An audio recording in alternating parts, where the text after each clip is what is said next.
Mbele yetu tunaye mwanasaikolojia Joseph Sheshe na mimi ni Charles Wilbard Sabinian. Leo mwanasaikolojia huyu atazungumza kwa nini watu wanajiua au kwa nini mtu anajiua. Karibu mwanasaikolojia Sheshe, utajitambulisha na tutaenda moja kwa moja kwenye mada yetu, kwa nini watu wanajiua. Karibu. Asante sana.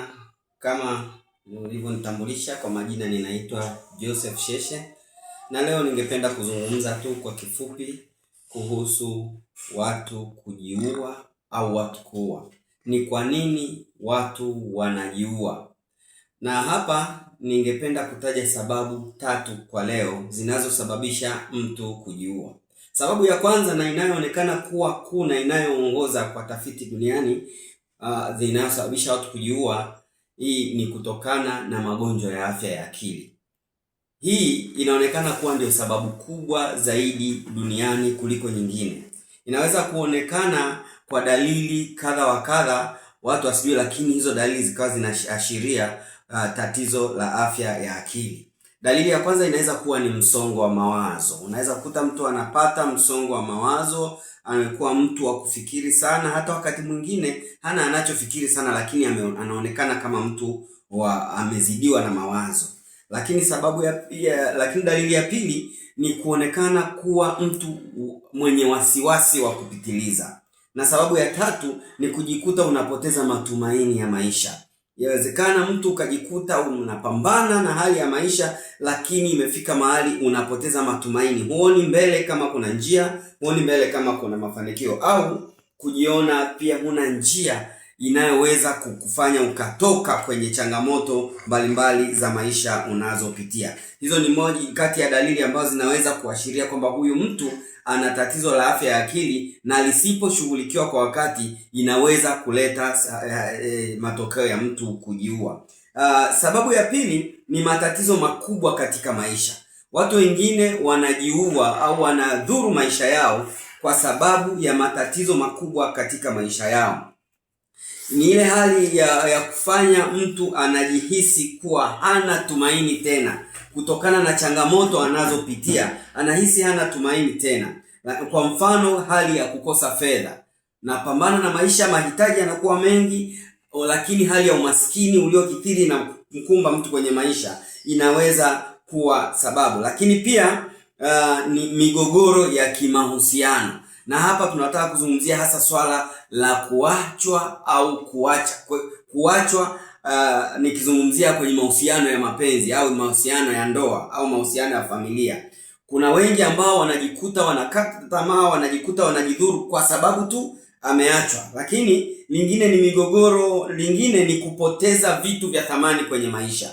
Inawezekana mtu ulikuwa una kazi nzuri, ghafla ile kazi mtu akafukuzwa kazi, inaweza kumpelekea kudhuru maisha yake, au amepoteza mtu wake wa karibu sana, mke, mume, baba, mama, ndugu, mtoto, au vitu vya thamani vinavyoendana na hivyo. Inaweza kufanya mtu akajikuta anapoteza matumaini ya maisha na kujikuta mtu anajidhuru. Lakini pia lingine ni mtu kuwa na shinikizo kubwa kuliko kipato. Watu wengine kwenye familia wana kipato kidogo, lakini familia inampa mashinikizo makubwa sana ya matumizi makubwa kuliko kiwango cha kipato chake. Kwa hiyo pia hiyo inaweza kuwa ni sababu. Lakini sababu ya tatu ni upweke wa kukosa msaada katika jamii. Hili nalo ni tatizo. Kuna watu wengine wanajihisi kuwa hawapendwi kwenye jamii. Wanahisi kwamba wangepata msaada fulani katika jamii, lakini wanaukosa. Lakini kuna watu wanajiona hawakubaliki kwenye jamii, kwa hiyo wanajikuta wao wenyewe wanajitenga kwenye jamii, na kuhisi pia mtu hupendwi wala huthaminiwi na watu wa karibu. Hizo ni kati ya sababu ambazo zinaweza kusababisha mtu kujiua. Okay, sasa kiongozi hapa msaikolojia, tumeona sababu ni nyingi.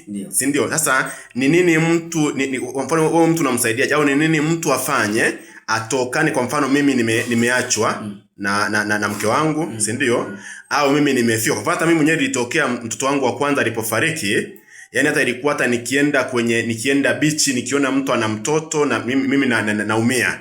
Nikienda kanisani nikiona mtu amekuja na mtoto, kwa hiyo wakati mwingine naacha hata ibada, sasa naanza kulipa. Kwa hiyo wakati mwingine ikajikuta sasa nabaki mimi mwenyewe ndani, si ndio? Nisiende huko kwenye beach au kwenye. Sasa inapotokea hali kama hizo, tumepoteza wapendwa wetu, tumepoteza kazi, tumepoteza vyeo, tumepoteza wapendwa vitu vya thamani, nini kifanyike sasa ili mtu asijiue?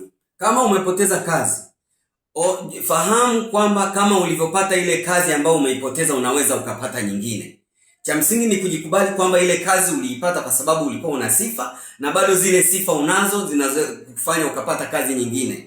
Kama umepoteza ndugu, mtu wa karibu, amini kwamba kama ni mtoto umempoteza, Mungu bado anaweza kukupa mtoto mwingine. Lakini hata kama hauna uwezo wa kupata mtoto kwa sasa, bado maisha yanawezekana. Maisha yako na ya mtoto yalikuwa ni tofauti, na wewe ulikuwa na mtoto, ni vitu vinategemeana. Na ufahamu kabisa kwamba unaweza ukakosa vitu vyote visiwe na madhara kwenye maisha yako, lakini ukimkosa Mungu peke yake ndio inaweza ikawa na madhara kwenye maisha yako. Ukiwa umekupoteza mzazi, jua kwamba wewe ni nafsi ambayo inaishi kama ya mzazi ilivyokuwa inaishi, na jua kwamba maisha yanawezekana hata bila mzazi, kwa sababu haikuwa kusudi lako kumpoteza. Na sasa kwa mfano umekuta ni mtu ameshaingia kwenye hiyo changamoto, wewe utamsaidiaje? Au kwa mfano leo hii tunapoongea hapa, maana ni mambo ambayo yako kwenye jamii, kuna mtu yuko kwenye changamoto hiyo, afanye nini? Au akutane na wasaikolojia kama wewe hivi, au afanye nini? Kitu cha kwanza ni ambacho ningeshauri, kama anaweza kukutana na washauri na sawa wataalamu wa saikolojia, inaweza ikamsaidia sana.